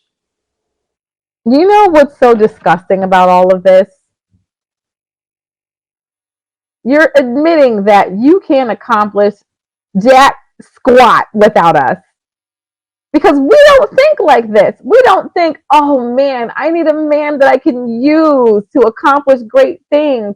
I need a man that I can control, because willing to be led is a dog whistle for a woman who doesn't have a mind of her own that I can manipulate, dominate, and control.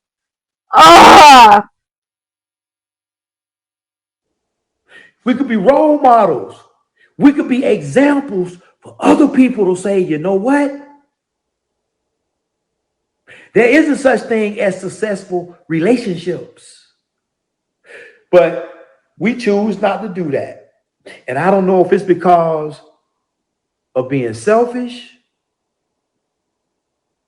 or is it because of boredom?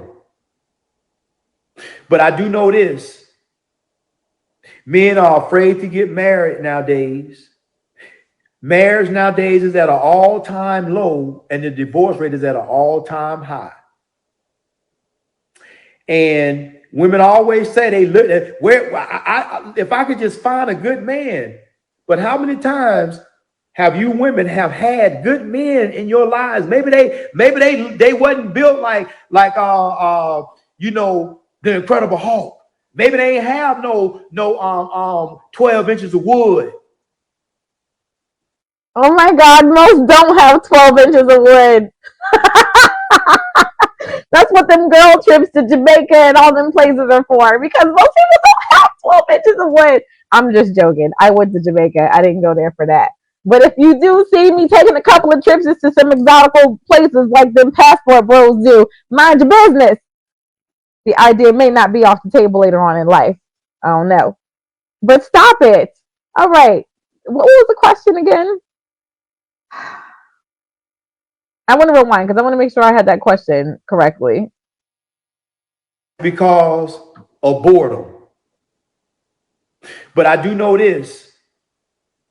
Men are afraid to get married nowadays.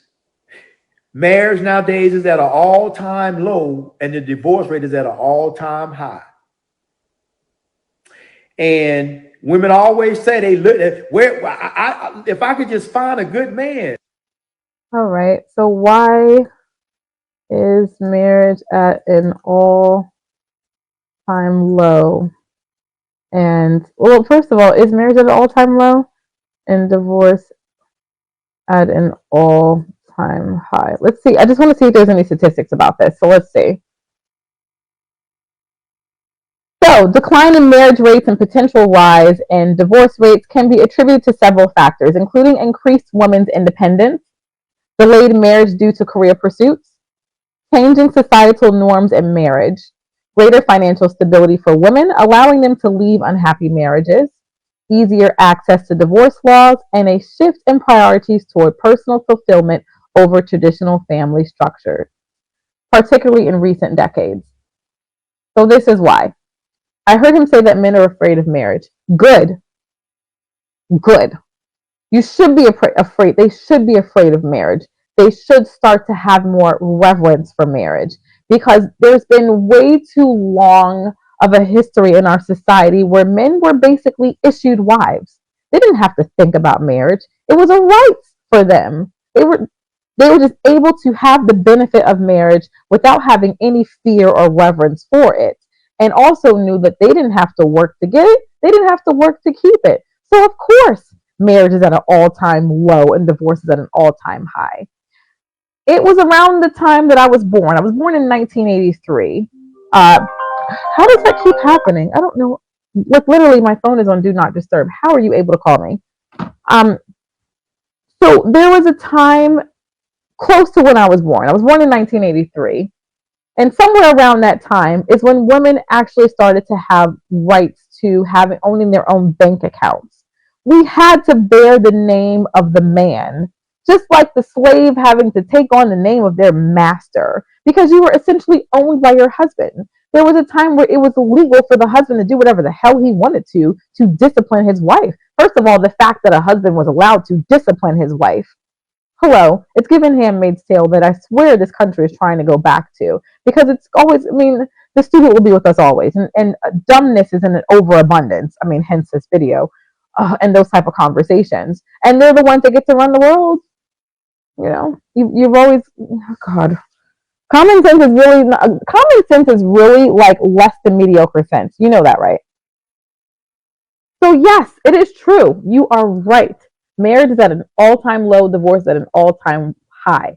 But do you care to know the reasons why? Women's liberation. Listen, if you're around an XY that hates the word feminist, and feminist does not mean woman supremacist, right? I hope you know that. Please read a freaking book. Just read the dictionary. Use Google. Shit. Women's empowerment. If these words make an XY in your orbit cringe or get angry, this is how I knew that last relationship was over. He kind of hid it in the beginning, but the longer we were together, there were words that would make him almost violently angry. Like if he could hit something in my presence, he would, but he knew that was a no-no. If these are words that trigger them, run. Run. Block them on every single channel, block their email, block their LinkedIn, block everything. Those people are not safe.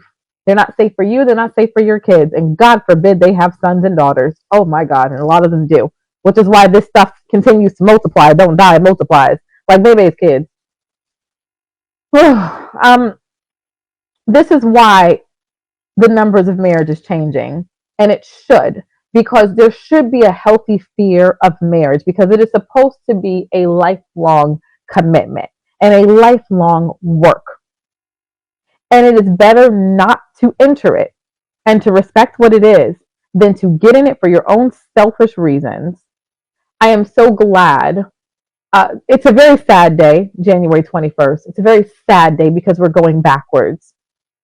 But at this moment, I'm glad that we still have some of the rights that we have, although there are a lot of states right now that are fighting for man's right to own a woman again, that are trying to make it hard for women to divorce. If you are a woman and you are unfulfilled and unhappy, especially if you're living below the Mason-Dixon line, girl, get your divorce right now.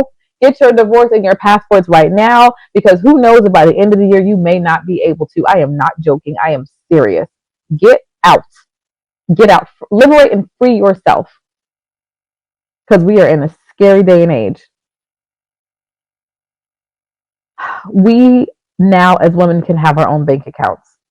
We now as women are able to have resources to stand on our own 2 feet, as all human beings should be able to do. We are all autonomous human beings. If we want to be partnered, we can. If we don't want to, we should be able to have that option as well. If we are partnered and that partnership is unhealthy for us or unhappy in a way that is completely, that makes that life just uninhabitable, we have the right, and we should continue to have the right, to be able to change our narrative and our story.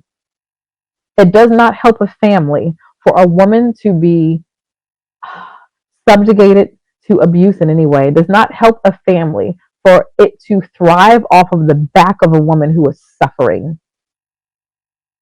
My mother suffered. She won't admit it now, and that's fine, but it's my story to tell because I had to live it. I watched her get big. I watched her go from my mother. You're looking at my mother when she was in her 20s and 30s right here, and she was badder than me. She was a cheerleader, and I heard that growing up, her and her sister, God rest her soul, were called the Thunder Thigh Twins. I mean, body just banging from Long Branch, New Jersey, and you know how they build them. How they build them out here? They build them nice. My mom is an amazing singer, an amazing actor and storyteller, and very few times in my life that I get a glimpse of who she really is and her star power and her shine. I cannot touch my mother's beauty and talent, but I watched her allow it to be eclipsed because she married a narcissist. Sure, there were some good times, but a lot of those good memories were overshadowed by watching my mother year after year after year get bigger and bigger and bigger. And these men want to make their women fat and then beat them down for being unhealthy, or beat them down for being unattractive, and talk about how when you first got married you had a booty and this and that. What made her change? Huh? You know, whatever you give a woman, she's going to multiply. And you can tell how healthy a relationship or marriage is. One of the tells is, look at the woman. Does she look happy? Does she look like she's taking care of herself? I lived watching my mother not take good care of herself, not keep herself up, not keep her hair done, continue to have health issues, start throwing up. You know, when you're throwing up and things like that on a regular basis, that's a psychosomatic issue. Get bigger and bigger because of the relationship that she was in that was unhealthy. And a lot of women were taught, and I don't think her mother taught her this, but I think the church teaches this in general, that you're supposed to be long suffering with a bunch of bullshit for the sake of the family. It doesn't do children any justice for them to grow up in a home that is unhealthy, that's unhappy, and that's toxic, but they love the Lord. I had to undo a lot of damage that growing up in a toxic marriage did. And I watch other people in my family have lives that are in shambles because of how they grew up and because of maybe not being able to overcome, recover, or break the cycle. And it took me until maybe my mid 30s to actually really become the chain breaker and the truth teller that I am and get the fuck out.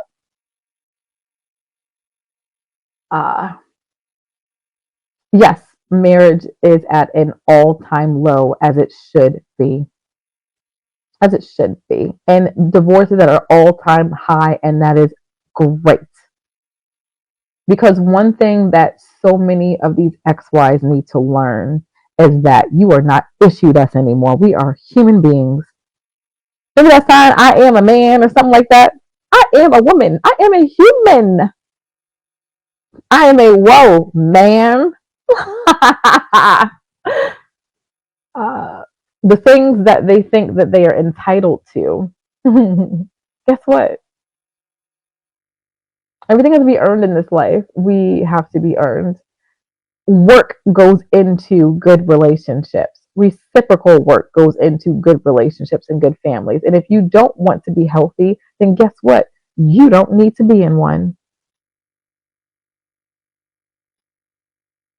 All right, let's get back to this. But how many times have you women have had good men in your lives? Maybe they wasn't built like you know, the Incredible Hulk. Maybe they ain't have no 12 inches of wood. But everything else, all the boxes were checked. But no, that's not good enough. So now we are left with this. Family, we are in a sad state of affairs. And we are getting worse and worse. So I don't see too many women leaving good men. If you are running from something, doesn't it make sense that if you're running away from something, then it's something that wasn't good? And don't see, I know I didn't run from something that was good. Now, in the beginning, he said that when a man leaves, it's because it's uninhabitable. But what you're saying is that when a woman leaves, that it's a bunch of bullshit. There's no reason to go. So a man can decide that this is not a relationship and a life that I can bear to be in anymore. But as a woman, we're not allowed to have that right. Is that what you're asserting? He's a good man, Savannah. He's a good man, Savannah. So you should say, because I said he's a good man. Let me tell you something. I went to church elders about my last husband, showed them journal entries, showed them messages, showed them things that strongly supported my belief that he was being inappropriate with my daughters, just as his oldest daughter said he was with her. And you know what they told me? He's a good man, Savannah.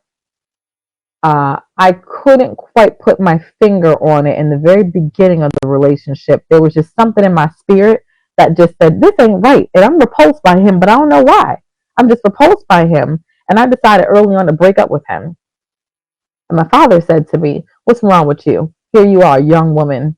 You already have 2 kids by 2 different fathers. You're already divorced. And here he is. He's a good man. He said he's a good man. He drives a nice car. He has a nice house. He has a nice job. He's a police officer, blah, blah, blah. And you just want to throw this good man away. So what they do is they basically tell us that as a woman, you are not intelligent. As a woman, you have no wisdom. As a woman, you don't know what you're doing. You are not supposed to be making your own decisions about your life and outcome. Everything is supposed to orbit around a man. How dare you let a good man go? Moment of silence.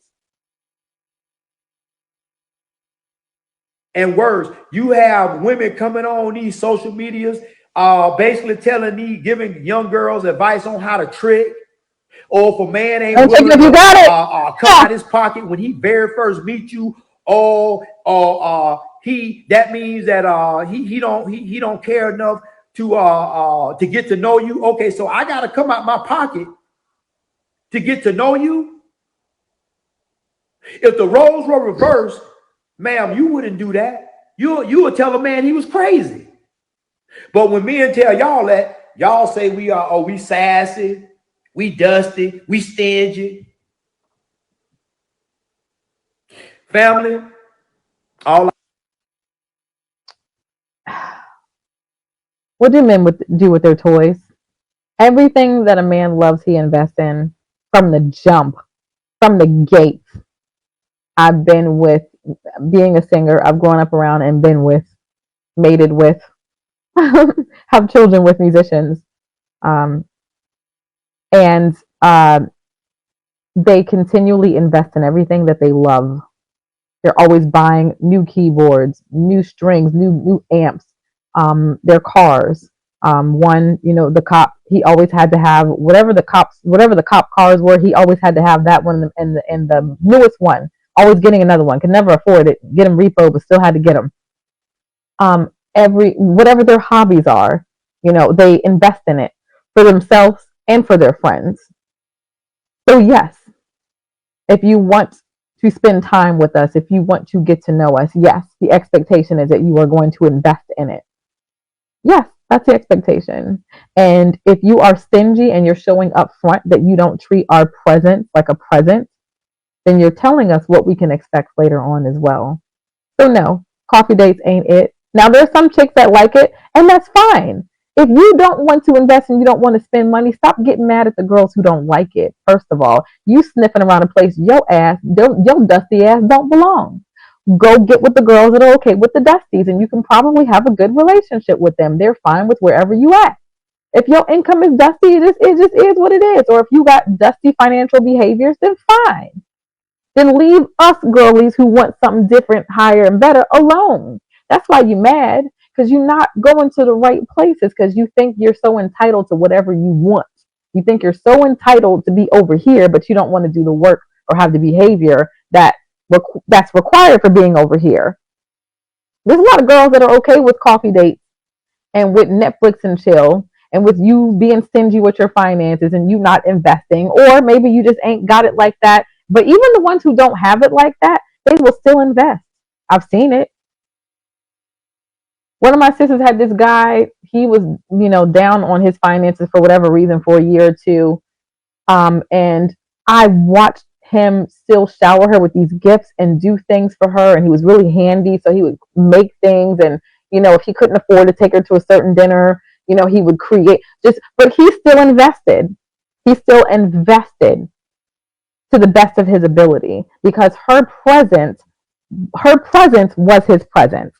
And he still treated it like that. That's the bottom line. That's it. Oh my God. Okay, we're almost done. Let's get through this, right? Let's get through it. All I can say is this. Better get your priorities together, because there's a whole lot more adversity, trauma, and BS to come. Well, family, always remember, be more tomorrow than you were yesterday. You see how he tried to end it with all of this? Okay, let me shift this a bit. Did I shift it?